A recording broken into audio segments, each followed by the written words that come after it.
la série Foot Ligue des Champions, quoi, tout simplement. Alors ce soir, je vous retrouve pour parler de la 6e journée de Ligue des Champions qui s'est déroulée il y a environ 3 jours, les derniers matchs. Normalement, la vidéo devrait sortir le 15 si tout va bien. Donc ce soir, à l'heure où je tourne. J'espère que vous allez bien. Comme d'habitude, je pense que vous commencez à connaître le concept. Je vais résumer tous les matchs qui s'est passé durant la 6e journée, donc un total de 18 matchs, je crois. À chaque fois, je me trompe peut-être, mais je crois que c'est ça. Il y en a qui seront plus détaillés que d'autres. Voilà, ça se peut que je fasse des erreurs sur, je sais pas, les prononciations des joueurs, que je donne des infos fausses et tout. Évidemment, je ne suis pas un pro de tous les clubs. Dans la vie de tous les jours, je regarde principalement que le Bayern. Donc voilà. En tout cas, à part la Ligue des Champions, en tout cas. Où là, je regarde quand même plus d'équipes jouées, on va dire. Donc voilà, si je fais des erreurs et tout sur l'équipe que tu supportes, n'hésite pas, au lieu de m'insulter en commentaire, à me rectifier tout simplement. Et si t'as des trucs qui peuvent être intéressants et tout que j'ai oublié, n'hésite pas aussi vraiment. On est là pour partager et tout, et avant tout pour la relaxation et le divertissement.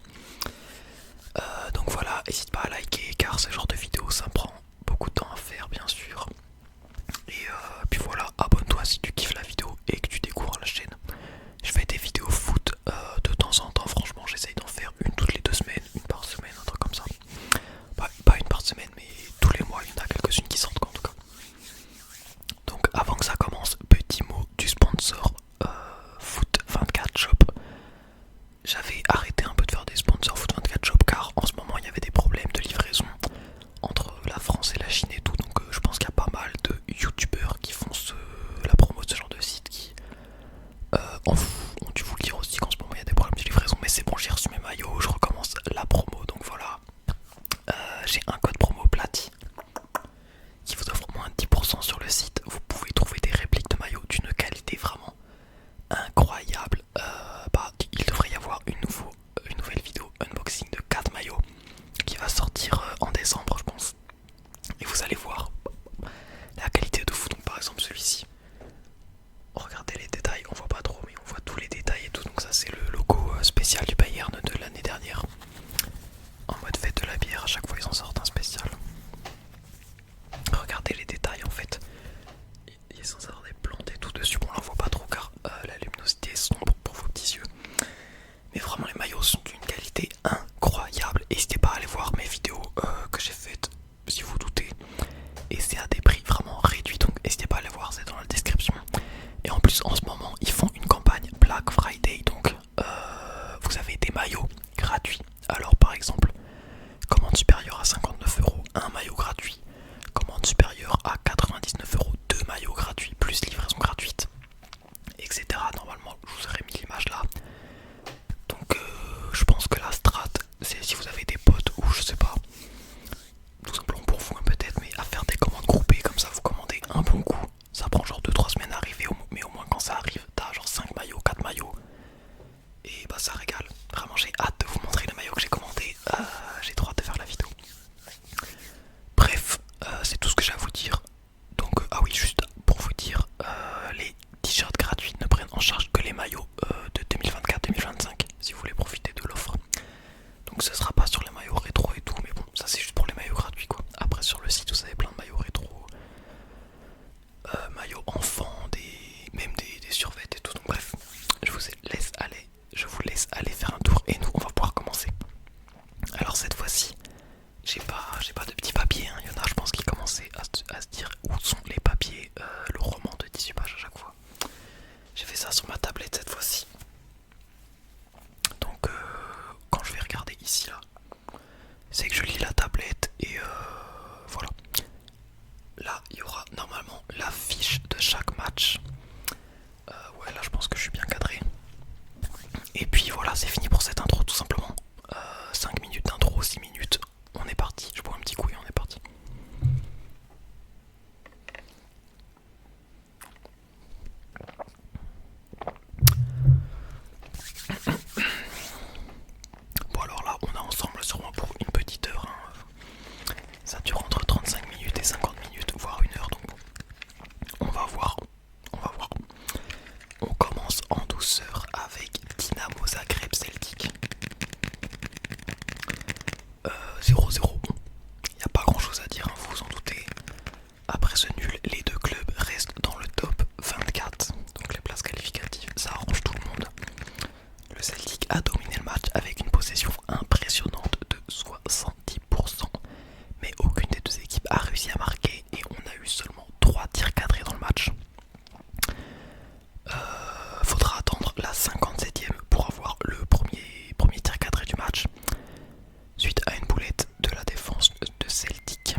enchaîner avec Girona-Liverpool, 1-0 pour Liverpool à l'extérieur.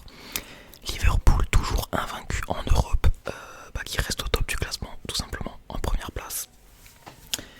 Et puis Girona, voilà, ils sont 30e place.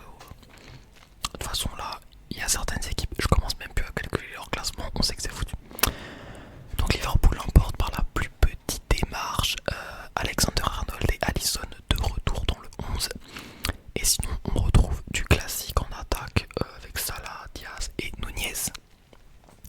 Alors on a une énorme première occasion sur corner pour Liverpool, mais gros arrêt.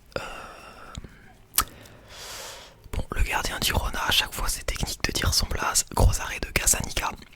Et deuxième parade décisive juste après à la 6e minute. Donc ça chauffe très rapidement pour Girona. À la 11e minute on a Gutiérrez, le gaucher exceptionnel de cette équipe de Girona, qui délivre une passe parfaite dans la surface, mais comment il s'appelle, Tyler Blind, il rate totalement le ballon. Et juste après encore un raté, cette fois de Brian Gill, qui rate un 1v1 et qui se chie dessus, qui glisse en gros. Donc Liverpool un peu chanceux. Encore une fois à la 37e minute, un énorme arrêt de Alisson sur une frappe lointaine de Aspria. Donc première mi-temps 0-0, mais c'était vraiment divertissant. Gutiérrez et Alisson offrent un gros spectacle et Girona font un match pour le moment plutôt intéressant, j'ai envie de dire, franchement. Ou en tout cas Liverpool n'est pas aux attentes. Et Girona va enchaîner directement de retour des vestiaires avec une grosse frappe de Danjuma, avec encore un arrêt exceptionnel de Alisson dès la reprise du match. Pour le moment défensivement, Alexander-Arnold, ça passe souvent de son côté, c'est vraiment pas fou. À la 60e minute, on a la VAR pour Liverpool sur un potentiel penalty. Faute de Van de Beek sur Luis Diaz apparemment. Donc il y a penalty et Salah va marquer le seul but du match. Cette fois-ci, il convertit son penalty. Pas comme c'était face à qui, au Real.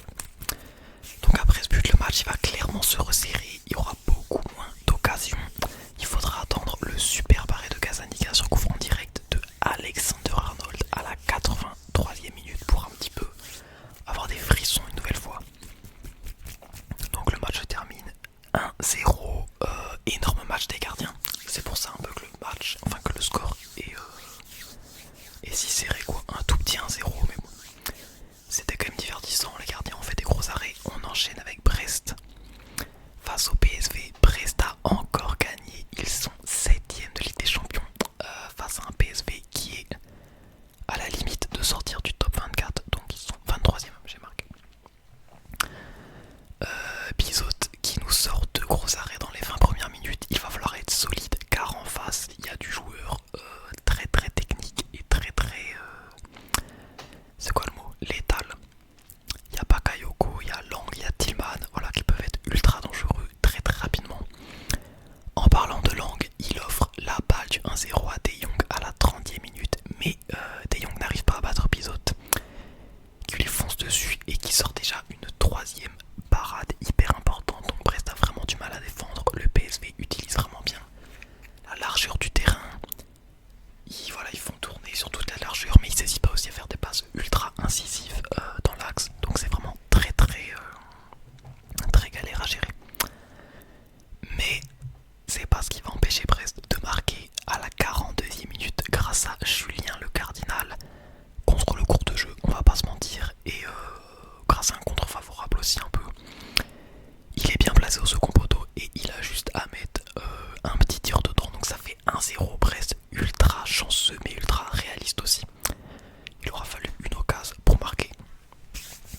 Donc là, c'est là que ça se complique en deuxième mi-temps, il va falloir tenir bon, ça s'annonce dur, mais au final, vous avez vu le score, ils ont réussi à tenir. En deuxième mi-temps, le PSV s'expose beaucoup plus, donc dès les premières minutes,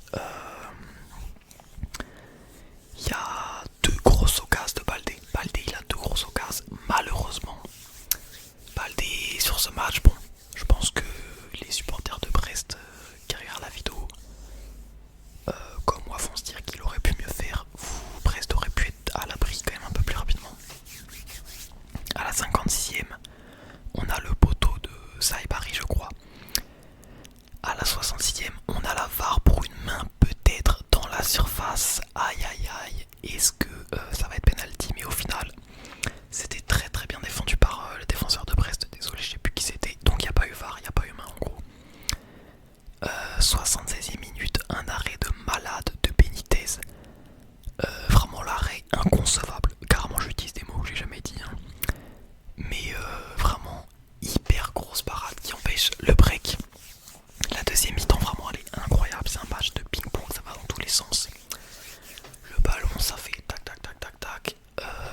enchaîne avec Shakhtar Bayern, donc 5-1, enfin 1-5 pour le Bayern. Le Bayern, ma petite équipe de chouchou qui fait enfin un bon match en Ligue des Champions. Pourtant, vous allez le voir, on a des trucs à dire. Donc le Bayern est aux portes du top 8, ils sont 10e et le Shakhtar aux portes du top 24, 27e. Bon alors déjà, j'ai vu la compo, j'avais des relents gastriques. Hein. Il y avait une faiblesse à chaque poste. En gros, il y avait Leimer, il y avait Goretzka, il y avait Sané, il y avait Müller. Et puis en gardien, il y avait Peretz, Karneyer était blessé. Mais pourtant, on a fait le taf, notamment parce qu'on s'est fait carry par Moussiala et Michael Olise, on va pas se mentir. Donc petit fait aussi important, le match était joué en Allemagne, dans le stade de Schalke. Donc bon, Bayern, c'est comme s'il jouait à domicile. Dès les premières minutes, le Bayern encaisse directement Leimer. Son positionnement, il est nul à chier. Kim, il défend hyper mal. Bon, lui, Kim, je le pardonne un peu. Il joue tous les matchs depuis le début de la saison. Alors qu'il est à moitié blessé, donc bon, c'est pas grave. Bon, par contre, Perret sur le but, bon, c'est Manuel Neuer 2.0. Tous nos gardiens, ils puent la dope en ce moment. Et bien sûr, le but, c'est suite à une perte de balle de Goretzka, cette grosse fraude. Bon voilà, on va pas commencer à banner la chaîne, mais il est trop nul ce mec, vraiment son match c'était catastrophique. Le Bayern va répondre très rapidement avec un but de Leimer. Bon, ok, il se fait pardonner on va dire. Mais ouais, en fait ce mec faut qu'il arrête de jouer défenseur droit. C'est parce que Stanisic et Boé sont pas en forme, voire blessés pour Stanisic. Et Boé qui revient de blessure, donc bon. On enchaîne ensuite, il faudra attendre la 42e minute pour qu'il se repasse un petit peu plus de choses intéressantes. Énorme occasion du Shakhtar, encore une fois, sur une absence totale de Leimer. Heureusement l'attaquant n'arrive pas à taper le ballon car c'est open bar, hein, Peretz il était en train de cueillir des pâquerettes. Et derrière, le Bayern punit Shakhtar avec Moussiala qui fait un travail énorme, vraiment il fait tout le travail, il vient délivrer une petite passe D au papy, au tonton, au grand-père Thomas Müller qui vient marquer son 55e but en Ligue des Champions pendant que Luis Suarez est toujours à 27 quand même. Ça je vais insister quand même là-dessus sur ses stats. Donc il devient enfin il est à un but. Enfin il est 7ème dans le classement all-time des buteurs de Ligue des Champions. Et il est à un but d'égaliser Raoul, donc le joueur de Madrid et de Schalke je crois, pour la 6ème place. Bref, en seconde mi-temps, bon, le Bayern était beaucoup plus dominateur avec 65e minute, Moussiala qui marque suite à un corner. Bon, le but est refusé, je sais même pas pourquoi. L'arbitrage dans ce match c'était vraiment pourri. Mais juste après, l'arbitre siffle un péno sur une faute de Boé. Bon, il n'y a jamais penalty, on va pas se plaindre. La faute c'était même pas dans la surface, mais bref. Du coup c'est Olise qui tire en l'absence de Kane parce que Kane était blessé. On continue à la 86e minute, il y a Moussiala qui se fait bousiller dans la surface. Bon, il n'y a pas faute apparemment. Au final, le ballon lui revient dessus, hop, il fait une petite feinte de frappe magnifique. Et il marque. Masterclass vraiment, il est en forme incroyable Moussiala. Il en est déjà à 17 implications de but, donc goal slash assist en 20 matchs. Donc il est titanesque. Là en Europe actuellement, il est de loin le meilleur en ce qui concerne le ratio minutes et implications de but, juste devant Kane. Et puis à la fin du match, il y a Olise qui marque un but aussi de fou. Le but à la Messi, il triple 5 joueurs, il vient humilier le gardien avec une légère feinte de frappe et chercher son petit trophée d'homme du match, voilà. Son petit trophée de j'ai carry cette équipe de gros cassos. On enchaîne avec Bruges Sporting, donc 2-1 pour Bruges, encore une défaite pour Sporting. Sans Amorim qui chute à la 17ème place, bon bah voilà. Ils nous avaient vendu du rêve, c'est ciao je pense. Ils font que perdre la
à la mi-temps, tout peut encore arriver. Bruges savent que le Sporting est vraiment prenable là actuellement. Et ils vont faire la différence en toute fin de match à la 83e minute.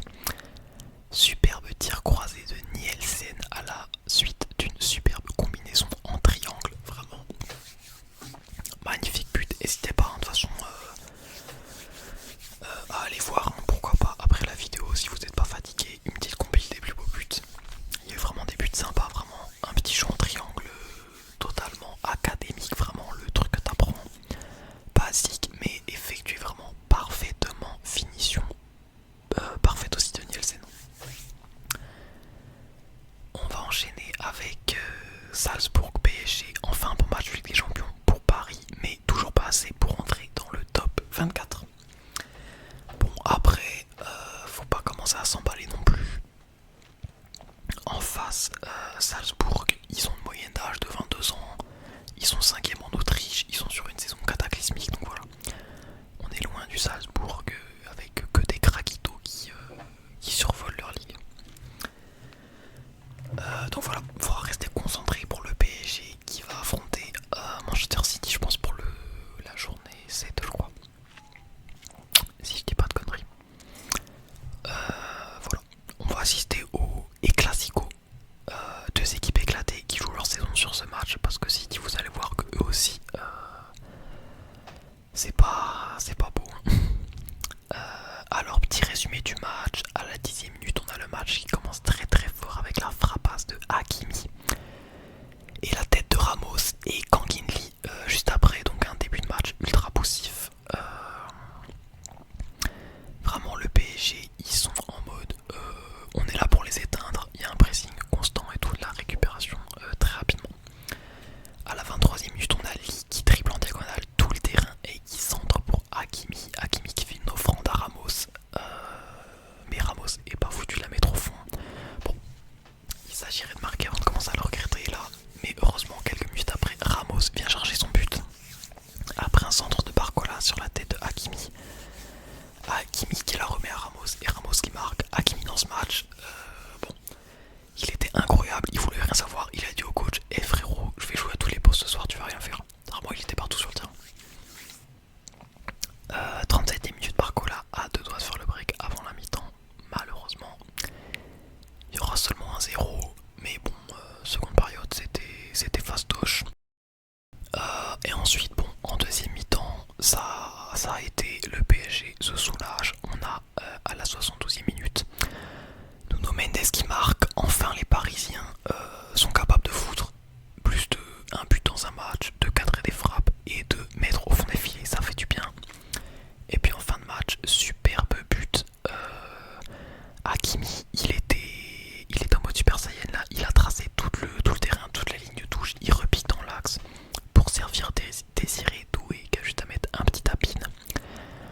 Bon, voilà, victoire facile face à une équipe un peu faible, mais ça fait du bien pour le mental. Ah oui, j'ai marqué, il faudra cloner Hakimi et le mettre défenseur droit, ailier droit et ailier gauche à la place de Dembélé et Barcola face à City. Vraiment, Hakimi, j'ai l'impression tous les matchs avec les champions, il est dans tous les highlights que je regarde. Heureusement qu'il est là, j'ai envie de dire. On va enchaîner avec Leipzig, Aston Villa. Alors Leipzig qui perd 2-3, ils sont officiellement disqualifiés. Attendez, pardon.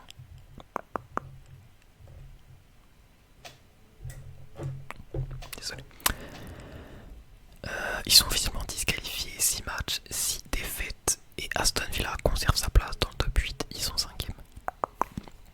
Alors on a eu un but ultra rapide de McGinn, le capitaine. J'ai l'impression là dans cette journée il y a eu plein de buts hyper rapides.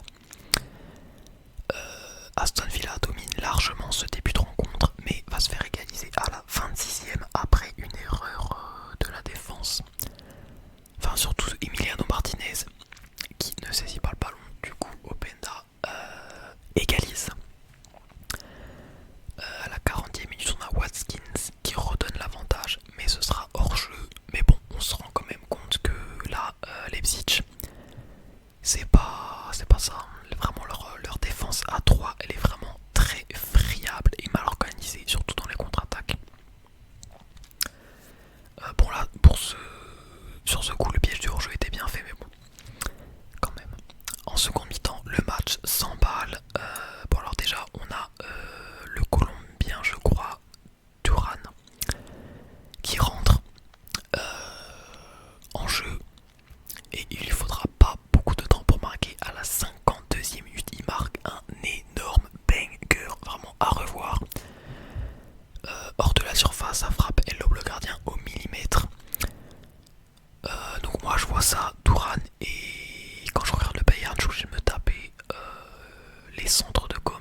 Et Leipzig, on dirait que ça les a réveillés ce but sur hors-jeu, puisque quelques minutes après, à la 61e, ils vont marquer sur une superbe frappe de Baumgartner en demi-volée flottante, petit filet à revoir également. Donc à égalisation contre le cours de jeu, il y a 2-2. Aston Villa pousse et en vrai c'est mérité, ils viennent marquer le troisième but qui fait la différence. Et c'est Ross Barkley, 3 minutes après son entrée en jeu, donc coaching gagnant, qui vient chercher les 3 points. Bon, un peu chanceux parce que le tir est dévié. Mais bon, tant que ça rentre, ça va. On va enchaîner avec un gros match. Leverkusen-Inter. Leverkusen qui gagne 1-0. Donc un match quand même plutôt sympa entre deux équipes du top 8. Deux équipes vraiment très très balèzes cette saison en Ligue des Champions. Encore une fois, avec l'Inter, on a un score ultra serré, fermé. Petite stat, dites-vous que là dans le top 24, il n'y a que Bruges qui, avec 6 buts, ont mis moins de buts que l'Inter. L'Inter, ils ont mis seulement 7 buts. Et pourtant, ils sont 7ème, donc bon. Comme quoi, voilà, peut-être que ne pas prendre de but, c'est déjà la moitié du job fait, quoi. Même si là, aujourd'hui, ils se sont pris leur premier but, vous allez voir. 3ème minute déjà, on a la grosse occasion de Leverkusen avec la demi-volée de Nathan Tella, je crois, qui touche la barre, donc Sommer a 2 doigts d'encaisser son premier but. Leverkusen semble prendre le match en main durant cette première mi-temps avec la possession du ballon, mais bon, il n'y a pas vraiment eu de grosses occasions à part cette barre transversale. En seconde mi-temps, le match reprend encore une fois, c'est Leverkusen qui lance les festivités. 52e minute, Frimpong a 2 doigts de tromper Sommer sur le côté droit après une passe succulente de Florian Wirtz, encore lui toujours dans les bons coups. Et après ça, le match se tasse un peu. On dirait que les deux équipes elles sont en mode vas-y 0-0, ça arrange tout le monde. Enfin surtout l'Inter, j'ai envie de dire, qui pense comme ça on dirait. Donc voilà, ça sent le 0-0, mais c'était sans compter la magie noire de Xavi Alonso. Voilà, but à la dernière minute encore une fois. Ça fait chier tout le monde quand les Leverkusen marquent à la dernière minute et ils viennent prendre leur premier but l'Inter et les Leverkusen viennent prendre les 3 points. Ils passent à la 4ème place du coup et l'Inter chute à la 6ème. Donc bon, c'était pas une défaite hyper grave, hein. Ils prennent que un but, voilà, ils sont toujours dans le top 8, mais ça fait chier. Ça fait chier. On enchaîne avec un autre gros match, l'Atalanta contre le Real Madrid. Le Real Madrid qui vient s'imposer 2-3 dans un match intense. Donc voilà, le Real se rassure et reste dans le top 24 et l'Atalanta qui subissent leur première défaite en Ligue des Champions. Bon alors ça commence fort, dès la première minute on a une grosse occasion pour Mbappé qui bute sur le gardien. Quelques minutes après encore Mbappé, cette fois-ci il va marquer à la 9ème minute. Très belle action honnêtement, excellent contrôle, excellente finition en un clin d'œil, très beau but. Et encore Mbappé malheureusement qui va sortir à la 34ème minute. Sûrement par précaution, je pense pas vraiment qu'il soit blessé, mais bon. Je pense que ça a voulu jouer safe du côté des blessures du Real. Donc c'est Rodrigo qui va rentrer. Bon, l'Atalanta quand même se débrouille bien. Ils ont de nombreuses occasions et arrivent même à obtenir un penalty quelques secondes avant la mi-temps. C'est Chouameni qui fait faute. Pourtant il avait fait un bon match jusque là. Donc but du Belge il me semble, si je dis pas de conneries, ouais, je pense qu'il est belge. De Decateler qui tire voilà juste sous la barre, hyper bien tiré, avec confiance, donc il faut tout recommencer pour le Real en cette seconde période. Le match reprend et c'est Vinicius qui va creuser une nouvelle fois l'écart. À la 56ème, le ballon lui revient dans les pieds sur un contre favorable à cause de Emerson. Du coup Vinicius se retrouve en 1v1 et bat le gardien. Et quelques minutes après c'est Bellingham cette fois-ci qui enchaîne, qui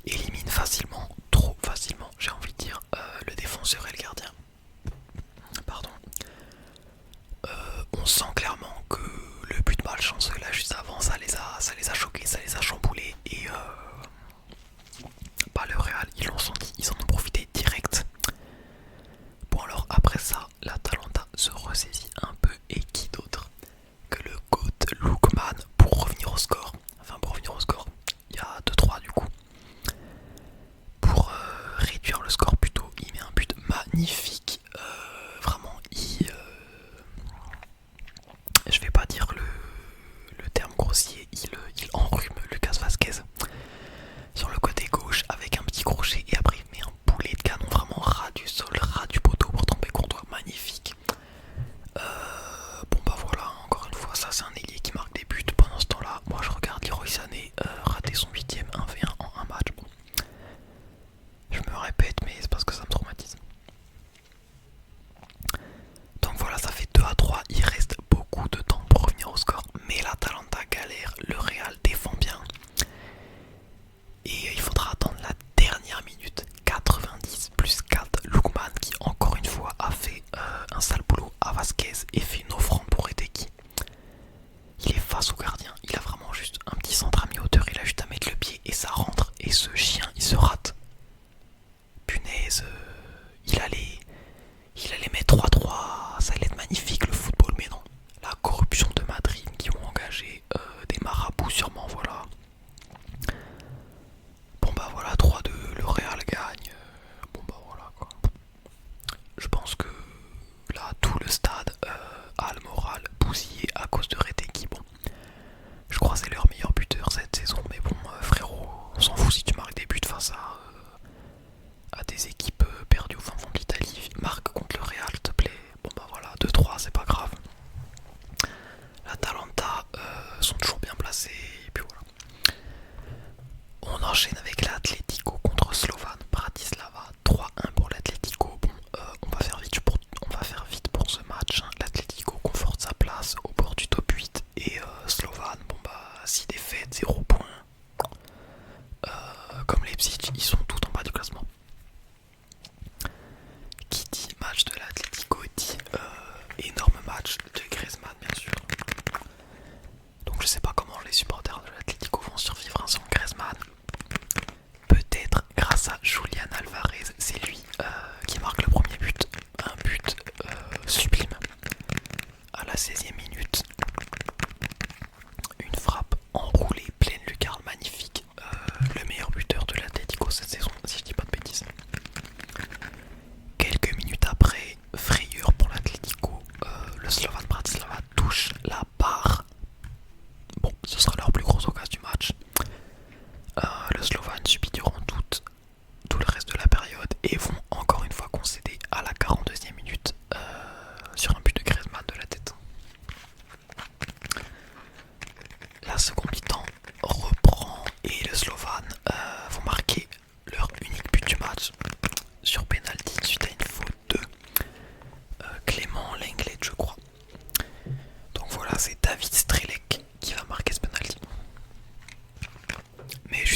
a fait vraiment un hyper bon match jusque-là.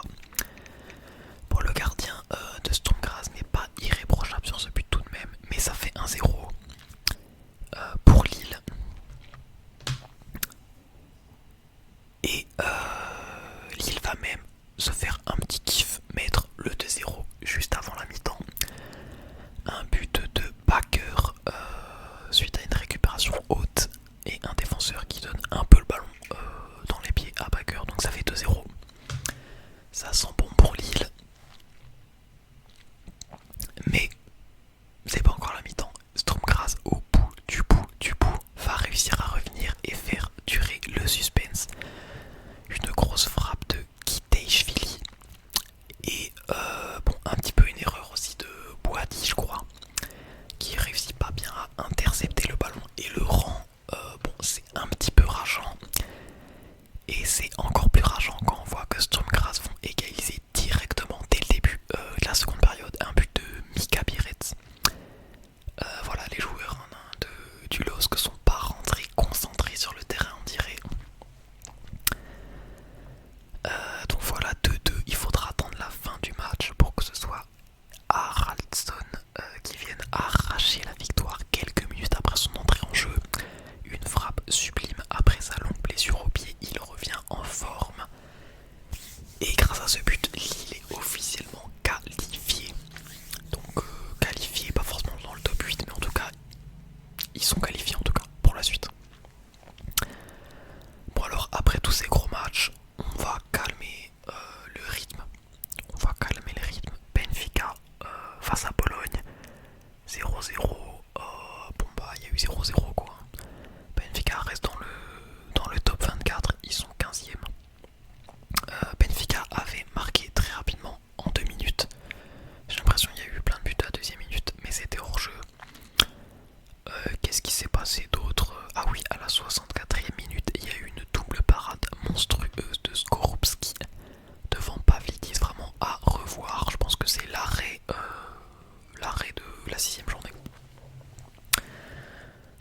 Voilà, c'est l'effet du match. Skorupski, homme du match, vraiment hyper gros match. Di Maria aussi était pas mal. On va enchaîner quoi, on va pas perdre plus de temps. Bon alors on va enchaîner sur un autre match un petit peu maussade, un match bon. On aurait pu s'en passer. Là c'est Milan qui s'impose 2-1 chez eux face à l'Étoile Rouge. Grâce à cette victoire, Milan se hisse à la 12e place.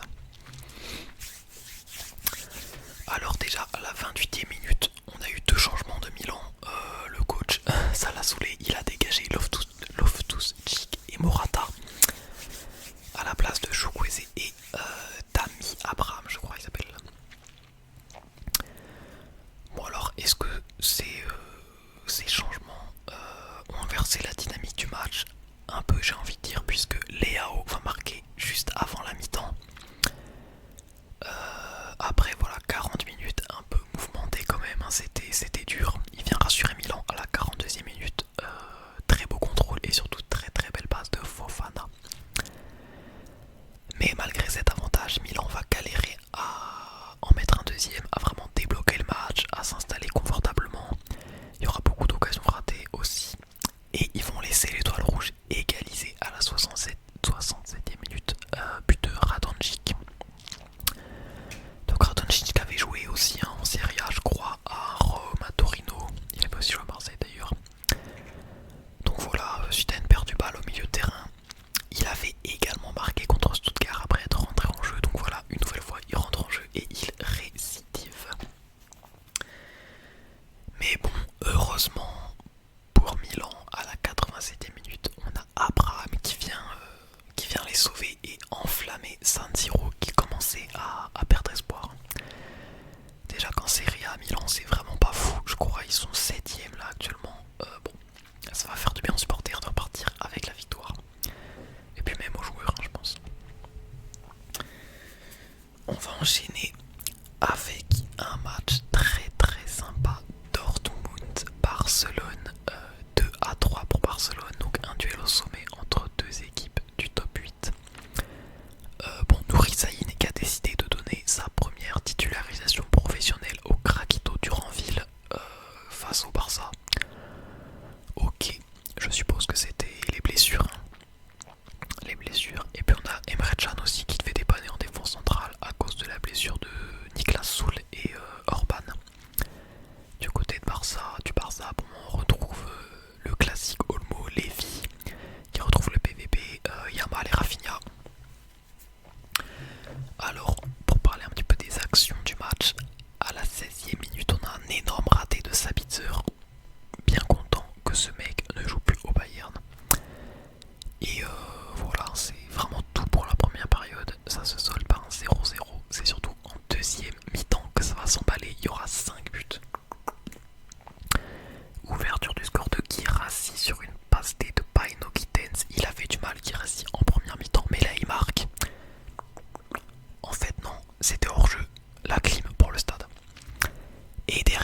ça s'est joué à la 84e minute, corner pour Dortmund.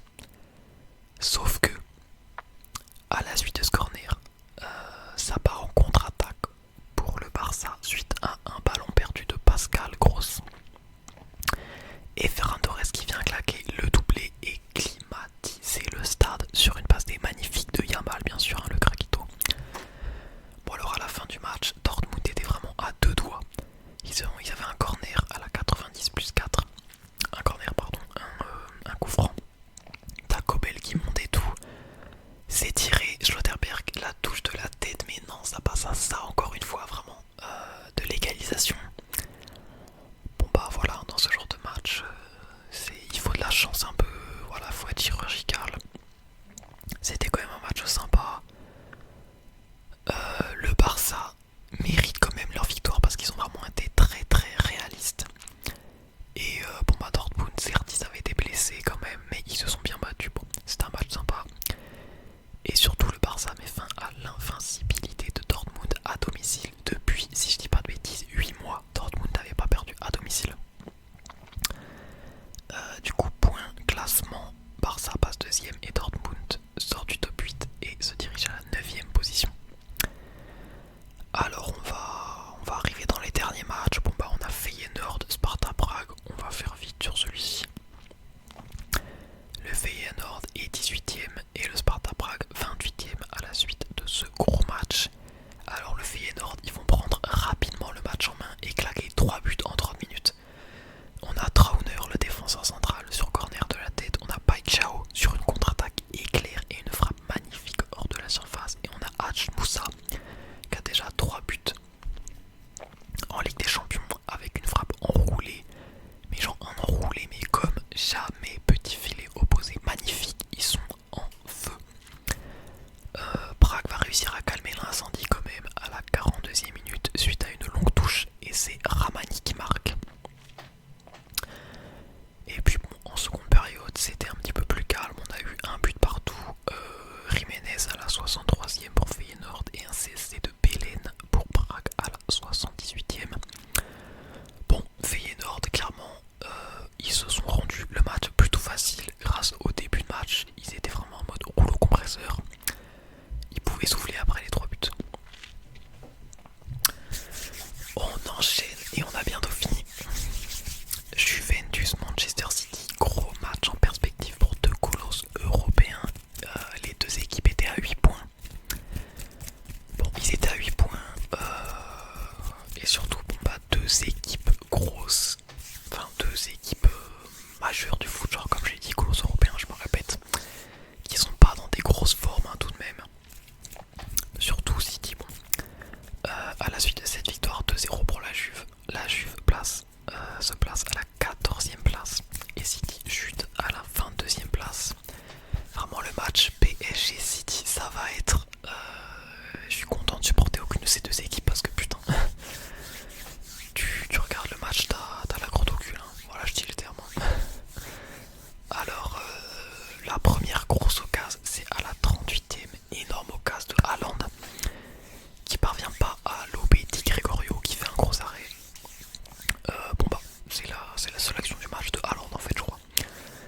Il était vraiment invisible dans ce match, il a vraiment touché très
suivant l'avant-dernier match, Stuttgart qui s'impose 5-1 chez eux face aux Young Boys.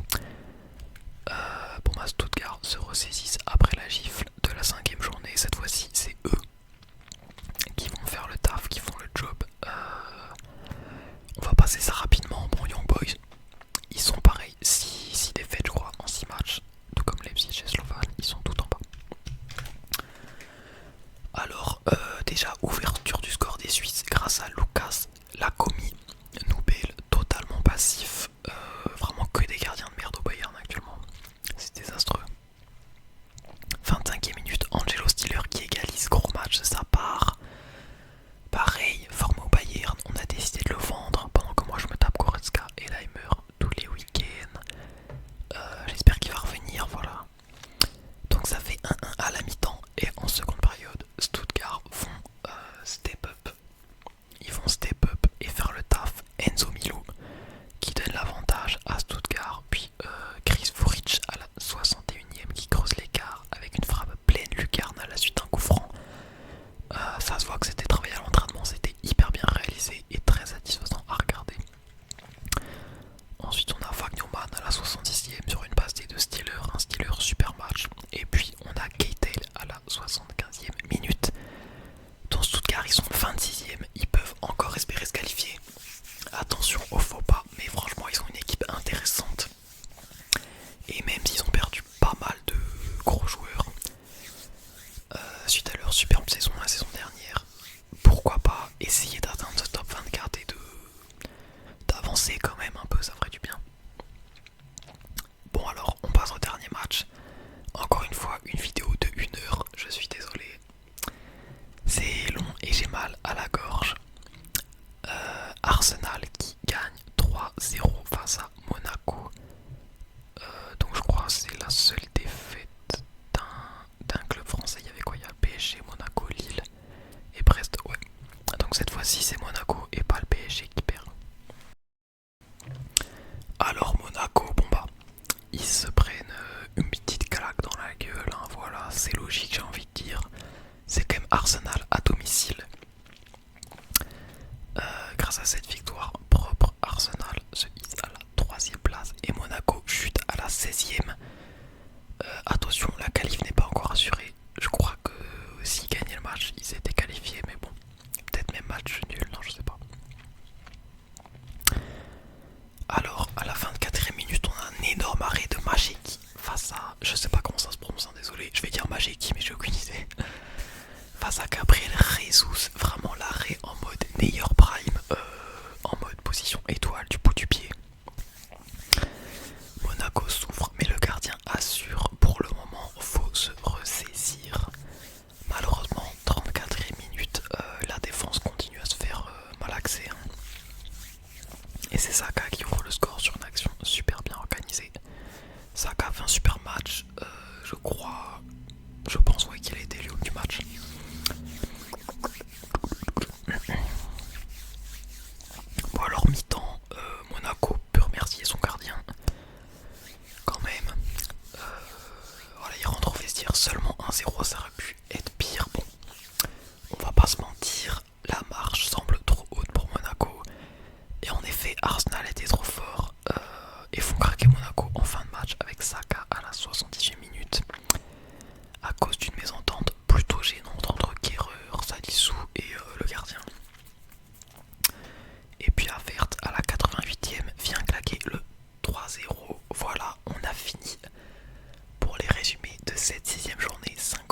On a ensuite Johan. Merci à toi, Johan.